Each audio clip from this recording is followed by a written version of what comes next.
읽도록 하겠습니다. 골로새서 4장 2절에서 6절을 같이 한 목소리로 읽도록 하겠습니다. 시작. 항상 기도하고 기도 중에 감사를 드리며 깨어 있으라. 아울러 또한 우리를 위해 기도하되 하나님께서 말할 수 있는 문을 우리에게 열어주사 그리스도의 신비를 말하게 하실 것을 구하라. 내가 또한 그것을 위해 결박당하였나니 이것은 내가 마땅히 할 말을 하여 그것을 드러내고자 함이라. 밖에 있는 자들을 향해서는 시간을 되찾으며 지혜롭게 걸어라. 너희의 말을 소금으로 간 맞추어 항상 은혜롭게 하라. 그리하면 너희가 각 사람에게 어떻게 마땅히 대답해야 할지 알게 되리라. 아멘. 기도하겠습니다. 살아계신 하나님 아버지, 참 2024년도 주님 은혜 가운데 우리가 잘 마치게 해주시고 2025년도 새해를 선물로 우리에게 주심을 진심으로 감사합니다. 하나님 아버지, 참 2025년도 참 어떤 일들이 있을지 모르지만 그래도 하나님께서는 우리에게 새해를 주셔서 우리에게 희망과 소망을 갖게 해주신 것 진심으로 감사합니다. 올 한 해에도 우리가 주님의 길을 따라갈 수 있도록 도와주시고 우리 교회를 축복해 주시고 우리 성도님들을 축복해 주시기를 간절히 간구합니다. 하나님 아버지, 오늘 주일 첫 예배 참 사명자로 살자라는 제목으로 주님의 말씀을 전하고자 합니다. 참 전하는 자나 받는 자가 이 말씀을 함께 받고 2025년도에는 우리가 그리스도인으로서 사명자답게 살아갈 수 있는 저희들이 되게 인도하여 주시옵소서. 예수님의 이름으로 기도했습니다. 아멘. 지난 한 해는 참 힘들었던 또 한 해였고 또 국가적으로도 참 힘든 한 해였습니다. 또 국가적으로는 그것이 지금도 연장되어 있죠. 참 무엇보다도 안타까운 것은 참 우리나라가 2년 전쟁으로 국론이 분열되었습니다. 대통령도 또 국무총리도 탄핵이 되어 있는 상태입니다. 경제적으로도 또 힘든 상황으로 들어가고 있습니다. 그래서 사람들의 마음들이 모두가 움츠려 들었습니다. 그러나 하나님은 새해라는 귀한 선물을 우리들에게 또 허락해 주셨어요. 올 한 해는 어떤 상황이 올지 우리는 모르지만 참 국가가 우리나라가 속히 참 안정이 되었으면 좋겠고 모든 것이 회복되는 해가 참 되었으면 합니다. 그래도 우리에게는 희망과 소망이 있습니다. 세상은 요란하고 또 우리의 마음은 요란해도 우리의 마음은 흔들림 없이 예수 그리스도 안에서 주님이 주시는 평강 가운데 믿음의 길을 참 걸어가시면 되겠습니다. 이 종교개혁자인 마르틴 루터의 묘비에는 이런 글이 있습니다. 내일 지구의 종말이 올지라도 나는 오늘 한 그루의 나무를 심겠다. 이 유명한 말은 17세기 네덜란드 철학자인 스피노자가 한 말로 우리는 알고 있습니다. 그러나 그렇지 않습니다. 스피노자보다도 마르틴 루터가 150년 일찍 출생을 했습니다. 그러니까 150년 일찍 출생한 마르틴 루터의 묘비에 이 말이 기록된 것을 보면 스피노자가 이것을 보고 훗날에 이렇게 한 것이 아닌가 이렇게 생각을 합니다. 그러나 우리는 이 말을 누가 했는지 그리 중요하지는 않습니다. 이 말에서 중요한 것은 사과나무도 아닙니다. 이 사과나무를 어린 사과나무를 심으면 한 5, 6년 걸린다고 그래요. 열매를 맺으려면. 내일 종말이 오는데 사과나무를 심는 것이 무슨 유익이 있겠습니까? 그러나 원래 계획된 대로 내일 세상의 종말이 끝난다 해도 나는 사과나무를 심겠다. 는 것이죠. 우리도 내일 세상이 어떻게 변하든지 우리는 하나님의 자녀요, 하나님의 말씀을 받은 자요, 영원한 천국을 상속받은 거룩한 자라는 것을 우리는 잊지 말아야 됩니다. 그러므로 세상은 요란하고 요즘은 뉴스 보기가 정말 힘든 상황이에요. 그래서 저는 아예 뉴스를 아주 보질 않아요. 보는 것이 참 힘들기 때문에요. 그러나 우리는 하나님의 말씀에 따라 하나님께 주신 믿음의 길을 걸어가면 됩니다. 아멘입니까? 우리는 믿음의 길을 걸어가는 거예요.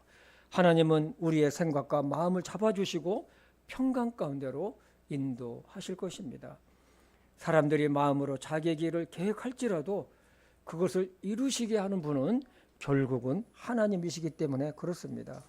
그러므로 새해에는 우리가 계획을 세우고 그 일을 추진을 해도 그것을 성취하게 하시는 분은 하나님이라는 사실을 우리는 분명히 했으면 합니다.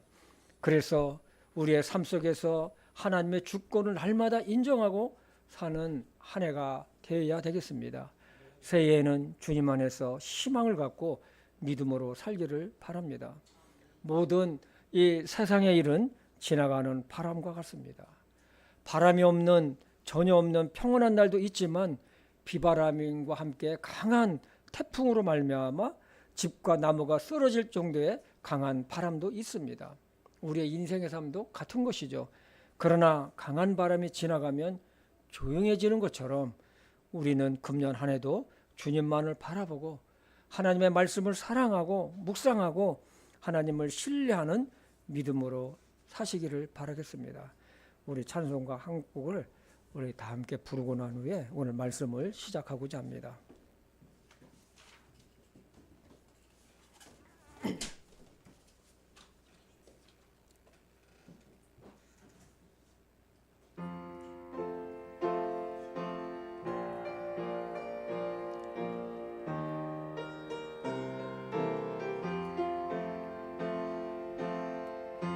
세상은 들리고 살아나여도 나는 주를 섬기리. 주님의 사랑은 영원히 변하지 않네. 나는 주를 신뢰해. 오직 믿음으로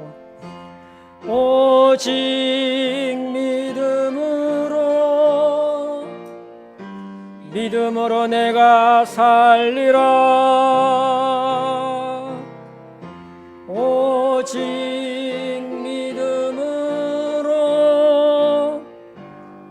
믿음으로 내가 살리라.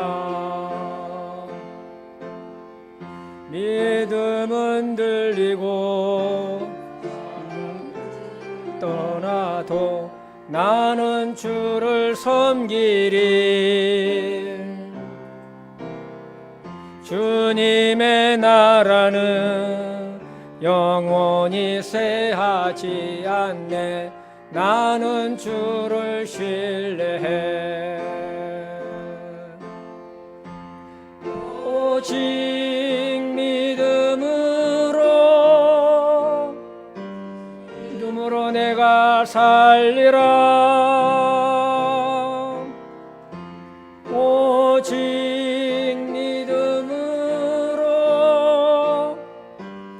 믿음으로 내가 살리라. 오직 의인은 믿음으로, 오직 의인은 믿음으로 말미암아 살리라. 오직 의인은 믿음으로 말미암아 살리라. 아멘. 금년 한 해 믿음으로 삽시다. 아멘. 오늘 말씀의 제목은 우리 사명자로 살자입니다.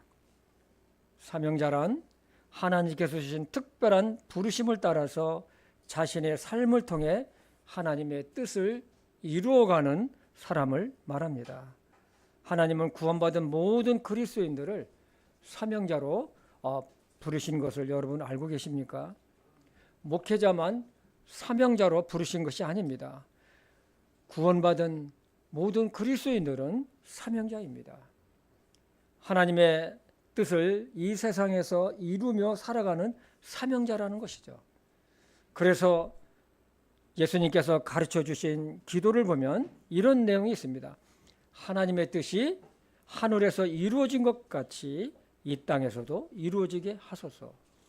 즉 하나님의 뜻이 하늘에서 이루어진 것 같이 이 땅에서는 나를 통해서 하나님의 뜻이 이루어지게 해달라는 기도하라는 것입니다.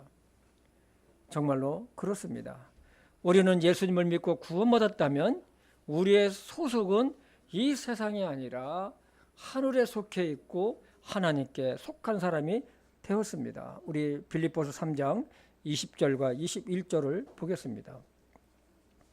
우리의 생활 방식은 하늘에 있으며 거기로부터 또한 우리가 구원자 주 예수 그리스도를 기다리노니 그분께서는 모든 것을 자기에게 복종시킬 때 사용하신 능력을 발휘하사 우리의 천한 몸을 변화시켜 자신의 영광스러운 몸과 같게 만드시느니라.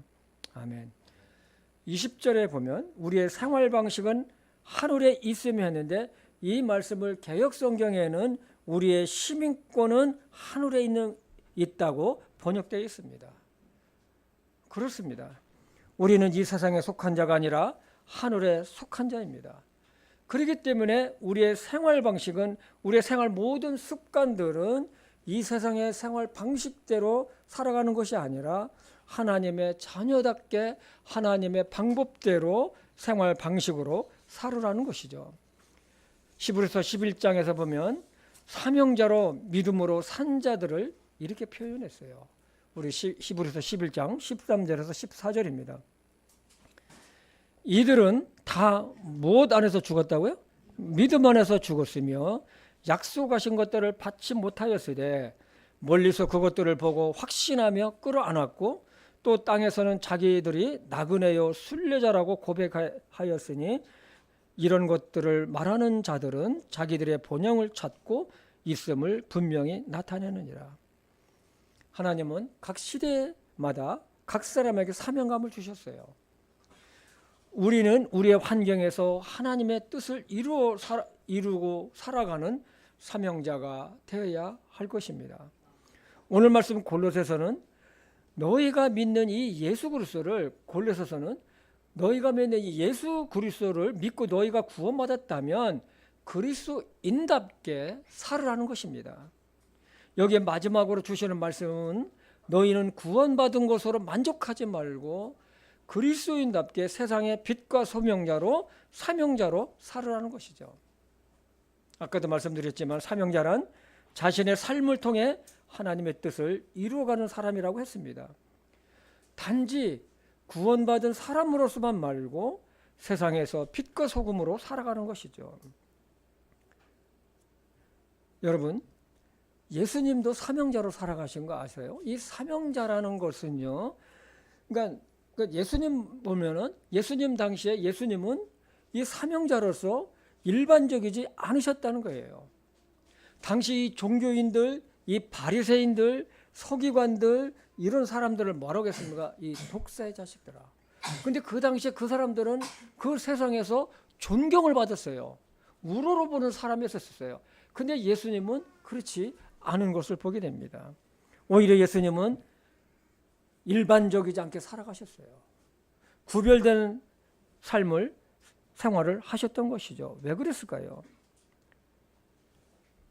우리는 구원받은 하늘에 속한 사람이라는 것을 예수님은 우리에게 가르쳐주고 계셨던 것이죠. 사도 바울은 골로새 3장 1절에 보면 이렇게 말씀하셨어요.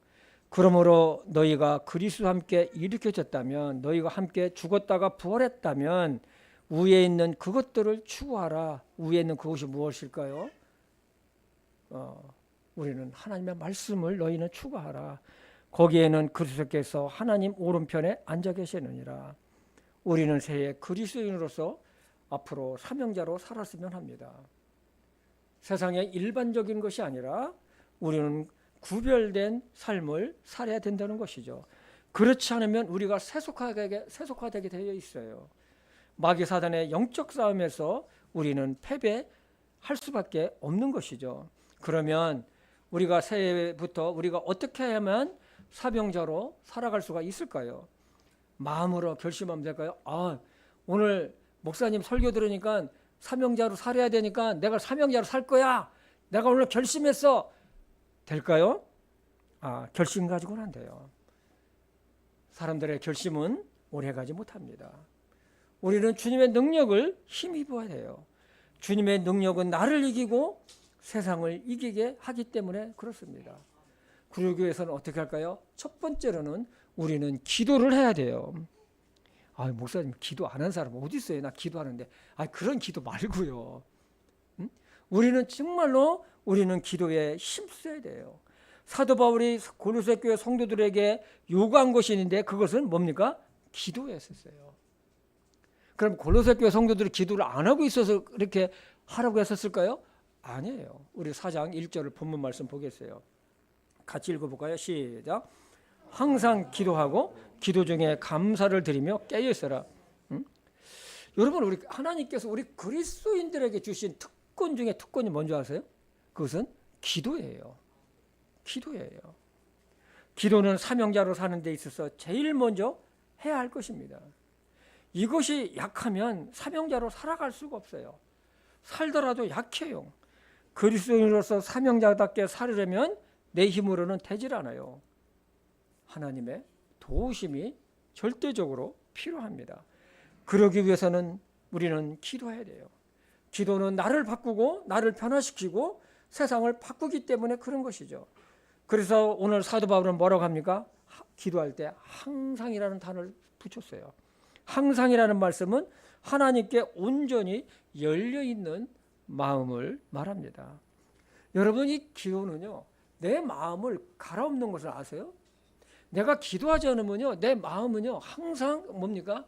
이 굳어지게 돼 있어요. 이건 어쩔 수가 없어요. 이 기도는 뭐냐면 내 마음을 이 기경하는 거예요. 기경이 뭔지 아시죠?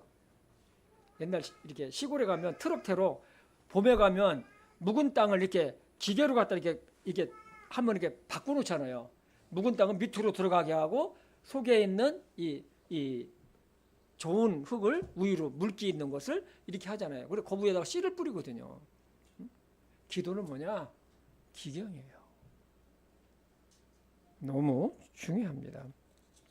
그래서 데살로니가서 5장 17절에도 보면 뭡니까? 쉬지 말고 기도하라고 했잖아요. 그러면 왜 하나님은 항상 기도하라고 당신의 자녀들에게 말씀하셨을까요? 이것은 마음의 중심을 하나님께 두라는 거예요. 사람은 마음의 중심을 어디에 두느냐에 따라서 생각과 행동이 달라지죠. 기도는요, 여러분, 나를 하나님께 맞추는 거예요. 아멘? 하나님께 나를 맞추는 거예요. 물론 우리는 하나님께 아뢰는 것도 있지만 우리가 하나님의 뜻에 맞추기 위함입니다. 그렇지 않으면 하나님의 뜻을 모르고 내 뜻을 관철시키려고 기도하는 경우가 많이 있습니다. 그래서 올바른 기도는 뭐냐면 하나님께 주파수를 맞추는 것이 올바른 기도예요. 하나님께 올바른 기도하게 되면 주님의 뜻이 무엇인지 기도 가운데 하나님은 깨닫게 해주신다는 것이죠. 사명자로 살기 위해서는 기도를 아주 해야 하는 이유가 이것입니다. 그리고 이것뿐인가요? 기도는 주님의 능력을 힘있게 합니다. 기도 없이는 내 자신이 깨어지지 않아요. 내 고집, 내 자아, 내 중심적인 거, 내 욕심이 언제 깨질까요? 하나님 앞에 정말로 무릎을 꿇고 진솔하게 하나님께 내 마음을 오픈시키고 기도할 때에 거기서 내 자신이 깨어지는 것입니다. 사람이 마음 먹었다고 되는 것은 결코 아니에요. 이러한 것들은 주님의 도우심과 성령님의 역사하심이 있어야 된다는 것이죠. 성령의 역사하심은 하나님의 말씀과 기도 가운데 나타납니다. 주님이 기도를 들으시고 기도 중에 나의 허물을 보게 하시고 회개하게 합니다. 저는 늘 제가 말씀드리지만 아침에 하나님 앞에 내가 기도할 때 보면요, 내 자신이 얼마나 연약한 존재이고 또 내 자신이 얼마나 믿음이 없는가를 하나님 앞에 고백할 때가 정말로 많아요. 하나님, 내가 믿음이 너무 없습니다. 나에게 하나님 믿음을 주십시오. 오늘 내가 믿음으로 좀 살게 해달라고 하나님께 아주 기도하게 돼요. 내 본 모습을 하나님 앞에 열어 제끼고 하나님 앞에 내 자신을 보면요, 내가 목사이면서도 내가 믿음이 너무 없는 것을 내가 발견하게 돼요. 하나님 용서해 주십시오. 용서해 달라고 내가 하나님 앞에 기도하게 돼요. 여러분, 정말로 하나님의 말씀과 묵상으로 우리는 하나님의 뜻을 알고 기도로 결단하는 것이 매우 중요합니다. 아멘 소리가 안 나오네. 여러분, 우리가 기도하지 않으면 우리 내 자신의 생각 속에서 믿음 생활 하게 됩니다. 변화가 없는 것이죠. 그래서 어느 경우에는 믿음과 상관없는 이중적인 생활을 하게 돼요. 왜 그리스도인이 이중적인 생활을 할까요? 그래서 하나님은 사도 바울을 통해 항상 기도하라고 하셨고 쉬지 말고 기도하라고 하셨어요. 기도는 영적인 호흡과 같잖아요. 먼저 하나님께 마음을 들여서 기도하는 시간을 가지시기 바랍니다. 그리고 우리의 삶도 기도하는 마음으로 살아라는 거예요. 작은 것도 하나님께 기도하는 것입니다. 가장 중요한 것은 뭐냐면 내 마음이 하나님께 향해 있어야 된다는 것이죠. 그러면 언제든지 우리는 기도하게 되어 있고 기도하는 마음으로 살아갈 수가 있다는 것이죠. 기도는 우리로 하여금 하나님의 주권을 인정하게 되고 우리의 연약함을 주님 앞에 고백하게 하게 합니다. 그리고 주님의 능력을 내 능력으로 이끌어내는, 그래서 세상을 또 나를 이기는 믿음의 소유자가 될 것입니다. 요즘 우리는 큐티의 다윗의 삶을 우리는 묵상하고 있습니다. 다윗이 하나님의 뜻을 구하며 기도할 때 하나님은 구체적으로 다윗의 기도를 응답해 주셨고 그 결과는 승리했어요. 그러나 다윗이 기도하지 않고 자기 길을 결정했었을 때에 하나님은 그가 선택한 것을 그대로 두게 하셨어요. 결과는 어땠을까요? 실패했었습니다. 때문에 기도가 그만큼 중요한 것이죠. 그리고요, 여러분, 새해 우리가 사명자로 살기 위해서는 기도를 해야 되는데 기도는 내 믿음을 살아나게 합니다. 뭐라고요? 내 믿음을 살아나게 해요. 하나님의 이름을 부르며 내가 주님 앞에 나아갈 때에 문제 앞에서 연약했던 나의 믿음과 죽은 것 같은 나의 믿음을 일어나게 하고 깨어나게 한다는 것입니다. 고난이나 내 질병이 해결되지 않을 수도 있어요. 그러나 하나님의 계획 속에서 느려질 수도 있을 것입니다. 한편으로는 기도는 금이 가고 깨진 나의 마음을 회복시키고 약해진 나의 믿음을 일어나게 하고 깨어있게 합니다. 그래서 사도 바울은 항상 기도에 힘쓰라고 한 것입니다. 기도도 그냥 하는 것이 아니라 뭐라고 했나요? 감사함으로 깨어있어라. 지금 내 상황은 감사할 것이 아무것도 없어요. 어쩌면 하나님을 원망하고 싶을 때도 있을 것입니다. 그래도 하나님은 감사를 드리며 깨어있으라고 말씀하고 있어요. 우리도 말씀을 적용해 보시기 바랍니다. 지금 내 상황엔 감사할 것이 눈에 보이지 않지만 하나님께 감사해 보는 것입니다. 자족하는 마음. 현재 내가 가진 것으로 인해서 하나님 감사합니다.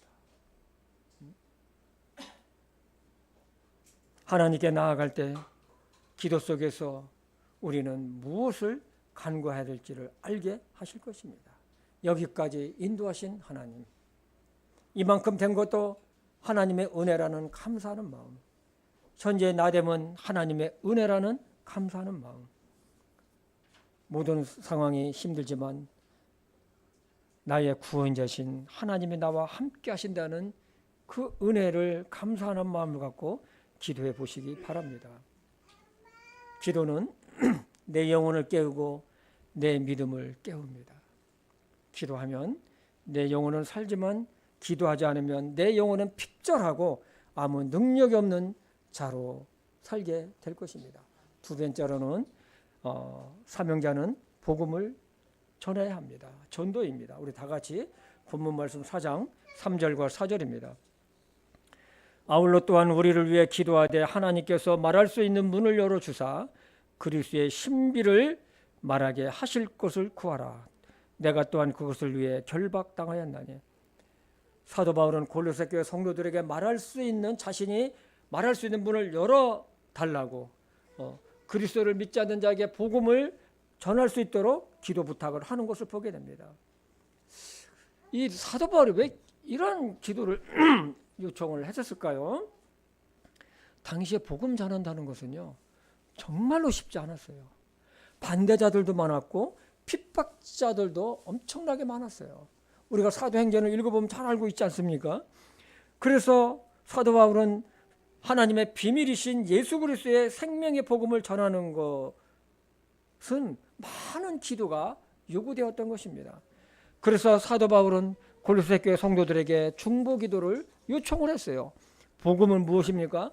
죄로 말미암아 영원히 하나님의 저주와 심판에 있던 자들을 위해 예수님께서 십자가에서 죽으시고, 나를 위해 죽으시고, 죽으시니 3일 만에 부활하셔서 모든 사람들의 죄를 용서하시고 구원하신 이 예수님이 계시다. 예수님 믿고 구원받으라는 기쁜 소식이 아닙니까? 죄를 회개하고 이 예수님을 믿고 멸망의 죄악에서, 지옥의 형벌에서 구원받아라는 얼마나 기쁜 소식입니까? 죄를 해결받았기 때문에 기쁜 소식인 것입니다.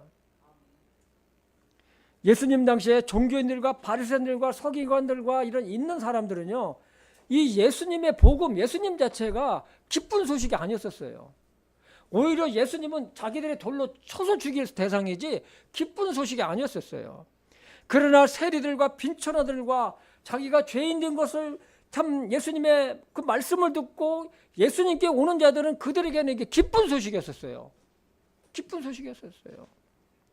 그래서 오늘날도 뭡니까? 복음을 받아들인 자들은 이 복음이, 예수 그리스도가 생명의 복음이고 자기를 살리는 복음이고 죄를 용서받는 복음이고 천국에 가는 복음이고 하나님의 은혜가 있는 복음인 거예요. 그러니까 뭡니까? 기쁜 소식인 거예요. 그러니까 예수 그리스도를 받아들인 자는 그것이 기쁜 소식인 거예요. 예수 그리스도를 받아들이지 않는 자는 그 기쁜 소식이 아니에요.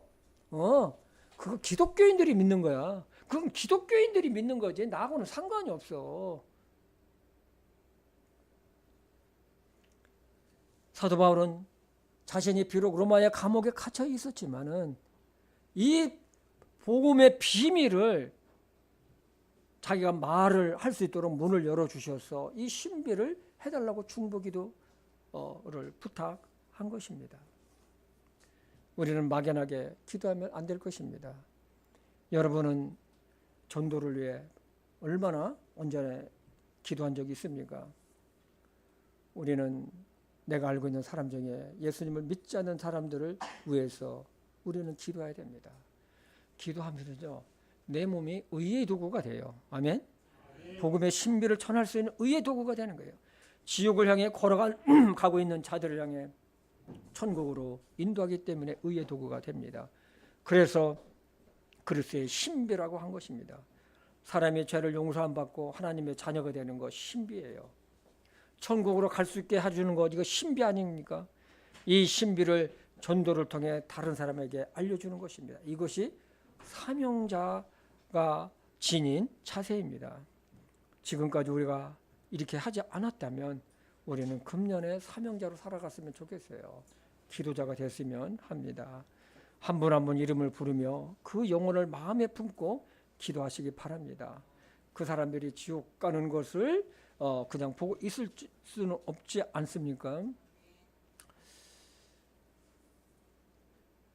저희 부분은 우리 성도님들이 중보기도 그 전도하기 위해 이름 적어놓은 분들을 수년째 이름을 부르면서 기도하고 있어요. 날마다. 여러분들이 이 중보기도 요청한 것들, 그분들의 이름들을 부르면서 날마다 기도하고 있어요. 언제 하나님께서 그 기도를 응답해 주실지 모르겠어요. 제 친구들, 우리 제 아내의 친구들, 그리고 여러분들이 중보기도 부탁한 분들의 이름들을 우리는 부르면서 날마다 기도하고 있습니다. 우리가 한 분 한 분의 이름을 부르며 그 영혼을 마음에 품고 우리는 기도해야 됩니다. 그 사람이 지옥으로 가는 것을 그냥 보고만 있을 수는 없지 않습니까? 그리고 우리 모두는 증거를 가지고 있어요. 죄에서 용서받은 뜨거운 확신이 있어요. 천국에 대한 확신이 있어요. 마음의 기쁨과 자유함의 증거가 있어요. 이것을 우리는 전하는 것입니다. 내가 주님을 믿고 구원받은 것을 내가 구원받은 것도 보면 누군가 나에게 이 생명의 복음이신 예수 그리스도를 전해줬기 때문에 나도 구원받은 것이 아닙니까? 세 번째로는 서로를 위해 꼭 중보 기도를 해주시기 바랍니다. 사도 바울은 고린도 교회 성도들에게 자신을 위해 중보 기도를 부탁합니다. 그 기도 내용은 사도 바울에게 그리스도의 신비를 전할 수 있도록입니다. 우리가 3절 4절을 다시 한번 읽어보겠습니다. 아울러 또한 우리를 위해 기도하되 하나님께서 말할 수 있는 문을 우리에게 열어주사 그리스도의 신비를 말하게 하실 것을 구하라. 내가 또한 그것을 위해 결박당하였나니 이것은 내가 마땅히 할 말을 하여 그것을 드러내고자 합니다. 이것을 보면 사도 바울은 참 아주 겸손한 사람이에요. 하나님으로부터 그렇게 복음의 능력 사역을 이루고 수많은 사람들을 복음을 전해서 하나님께 돌리는 그런 능력이 있는 종이었었지만은 그는 자신을 위해서 내가 복음의 비밀을 예수님을 전할 수 있도록 중보 기도를 부탁한 것을 보게 됩니다. 여러분은 구원받은 확신이 있습니까? 사람이 확신이 없으면 담대함이 있고 전할 수가 있습니다. 확신이 서지 않으면 전하지는 못해요. 망설이게 되죠. 세일즈 하는 사람들이 어떻습니까? 자동차 세일즈 하는 사람들. 저는 홈쇼핑을 가끔 가다 보면요. 어떤 때는 제가 웃을 때가 있어요. 저 사람이 진짜 이 제품을 얼마나 써봐서 저렇게 하나? 여러분 뭐라고 합니까? 호스트라고 합니까? 홈쇼핑이? 호스트? 쇼호스트. 이 사람 보면 막 자기가 거기 박사님 같아. 그 물건에 대해서 막. 근데 그 물건에서 얼마나 자신 있게 그냥 말하는 거 보면은 저 사람이 저걸 얼마나 쓰고 효과를 보고 저렇게 얘기를 하나.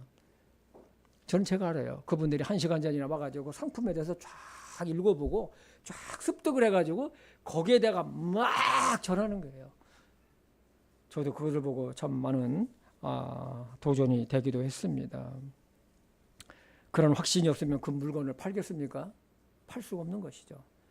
우리는 복음의 이런 사명자가 되어야 됩니다. 예수 그리스도의 복음을 통해 내 인생의 최고의 하나님의 선물이신 예수님을 담대하게 전하시기 바랍니다. 먼저 전도할 영혼을 우리 금년에는 꼭 마음에 품고 기도하시기 바랍니다. 마음에 품지 않으면 기도가 되질 않아요. 기도가 없는데 복음을 전할 수 있을까요? 할 수 없어요. 기도가 없다는 것은 마음에도 없다는 것이죠. 그러므로 오늘 이 시간 그분이 어떤 분인지 저는 알 수 없지만 마음에 품고 기도해 주시고 또 교회에도 꼭 요청을 해 주시기 바랍니다. 저희 교회는 3개월에 한 번씩 중보기도 책자를 지금 발간해서 저 뒤에 있거든요. 그것을 꼭 가져가셔서 함께 해주시면 고맙겠습니다. 네 번째로는 세상에서 우리는 지혜롭게 살자입니다. 우리가 사는 세상은 갈수록 악해지고 있다는 것 우리는 잘 알고 있어요. 갈수록 가정은 해체되고 있고 사람들과의 관계도 무너지고 있어요.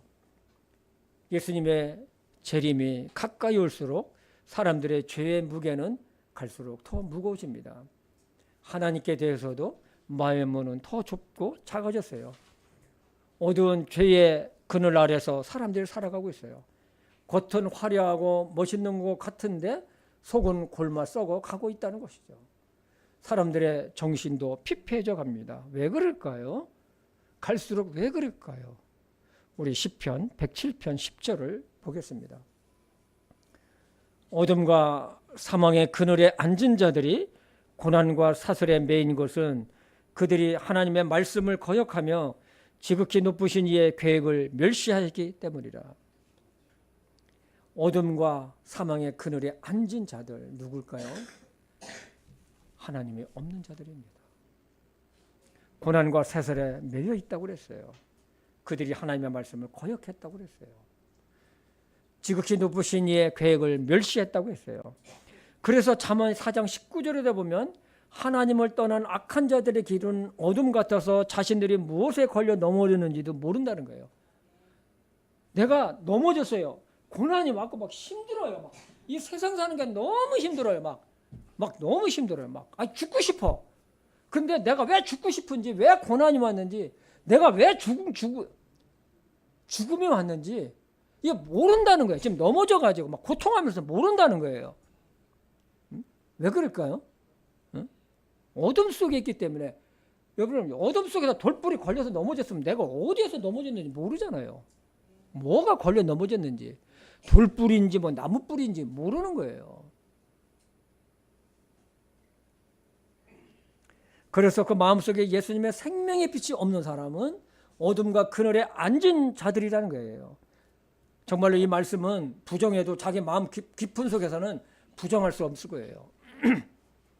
왜 연예인들이 자살합니까? 많은 사람들의 우상이 되어 있지만 그들의 영혼은 피폐해 있습니다. 세상의 모든 것들은 한때예요. 창조 주신 하나님을 떠나고 예수 그리스도를 믿지 않았기 때문에 그런 것이죠. 안타까운 것이죠. 언젠가도 제게 얘기했죠. 저희 집 아래층에 한동안 그 아이돌이 집단으로 살았었어요. 난 몰랐어요. 젊은 애들 20대들이죠. 지하 주차장 가면은 매일마다 검은 그 스타렉스 지붕 있는 거 그게 와가지고 새카매요. 거기서 태워가지고 가요. 어쩌다가 15층에 내가 내려가 보면은 배달 음식 큰 바닥에 있고 엘리베이터에서 만나면 안녕하세요 하는데 얼굴도 그냥 해가지고 텔레비에서 이라고 막 아주 그냥 번쩍번쩍하고 그냥 아주 그냥 신나고 막 그 사람들은 그거 보고 막 좋아하죠. 야. 그러나 그 젊은 가수들은 실제로 그 벗겨보면요 너무 힘들어요. 너무 불쌍해요. 여러분, 이런 세상에서 이 복음 예수 그리스도만이 답이에요. 해답이에요. 사람들이 예수님을 만나지 않으면 예수님 안에 있는 믿음과 영생 그리고 소망과 하나님의 사랑을 모르기 때문에 그 영혼은 핍절할 수밖에 없는 거예요. 그래서 어둠 속을 걷다가 어둠 속에서 멸망하는 거예요. 그러므로 예수님은 인생의 답이 되시는 것이에요. 그래서 오늘 본문 말씀 골로새서 4장 5절에 보면 뭐라고 했습니까? 밖에 있는 자들을 향해서는 시간을 되찾으며 지혜롭게 걸으라. 지혜롭게 걸으라는 거예요. 우리가 이 세상 살면서 하나님의 주신 시간들을 되찾는다. 찾는 것은 뭡니까? 지혜롭게 사용을 하라는 것입니다. 마치 물건을 구입하듯이 우리가 복음을 전할 수 있는 시간을 구입해서 지혜롭게 우리가 복음도 전하면서 이 세상을 지혜롭게 살아가라는 것입니다. 시간 낭비를 하지 말라는 것이죠. 마지막으로 그리스도인의 언어에 대해서 말씀하고 있습니다. 우리 골로새서 4장 본문 말씀 6절입니다. 같이 읽어볼까요? 시작. 너희 말을 소금으로 간 맞추어 항상 은혜롭게 하라. 그리하면 너희가 각 사람에게 어떻게 마땅히 대답해야 할지 알게 되리라. 우리 옛말에 그 말 한마디에 천냥볕을 갚는다는 말 있잖아요. 소금으로 간을 맞춘다는 것은 상대방의 마음을 아프게 하거나 상대방의 마음을 헤아리지 않고 일방적으로 말하는 것을 말합니다. 소금으로 음식이 간을 맞출 때 어떻습니까? 푹 해가지고 그냥 탁 집어넣습니까? 아니에요. 조금씩 음식의 맛을 봐가면서 소금으로 맛을 보지 않습니까? 사도 바울은 언어를 항상 은혜스럽게 하라고 하죠. 생각나는 대로 함부로 말하지 말고 화가 나더라도 인내하고 은혜스럽게 하라는 것이죠. 우리 잠언 15장 2절을 보겠습니다. 같이 읽어볼까요? 시작. 지혜로운 자의 혀는 지식을 바르게 사용하나 어리석은 자들의 입은 어리석음을 쏟아내느니라. 우리가 복음 사명자로 금년 안에 살아가기 위해서는 평소의 말을 좀 은혜스럽게 사용해야 돼요. 말하는 것이 그 사람의 인격이기 때문에 그런 것입니다. 그 사람이 말하는 것을 보면 그 사람의 인품을 알 수가 있습니다. 사람이 그 사람을 보고 뭘 보고 판단합니까? 그 사람의 말과 행동을 보고 판단을 합니다. 때문에 우리는 정말로 언어의 절제와 은혜스러운 말을 해야 할 것입니다. 어떤 오래전에 지인이 그런 말을 했어요. 이제 뒤늦게 이제 내가 이제는 하나님께서 주신 그 말씀도 있고 해서 이제는 이제 변화돼서 복음을 전하려고 하다 보니까 이 가까운 사람들에게 그동안 자기가 너무 못되게 한 것이 많았다는 거예요. 말도 함부로 하고 이기적으로 내가 행동했고 막 이렇게 좀 막 하여튼 그렇게 했다는 거예요. 그래서 이게 이제 뒤늦게 이제 복음 좀 전해서 그 사람에게 내가 하려다 보니까 그 사람한테 미안해서 복음을 못 전하겠다는 거예요. 복음은 전하면 뭐라고 할까요? 자네나 잘 믿어. 너나 똑바로 믿어. 나한테 그러지 말고.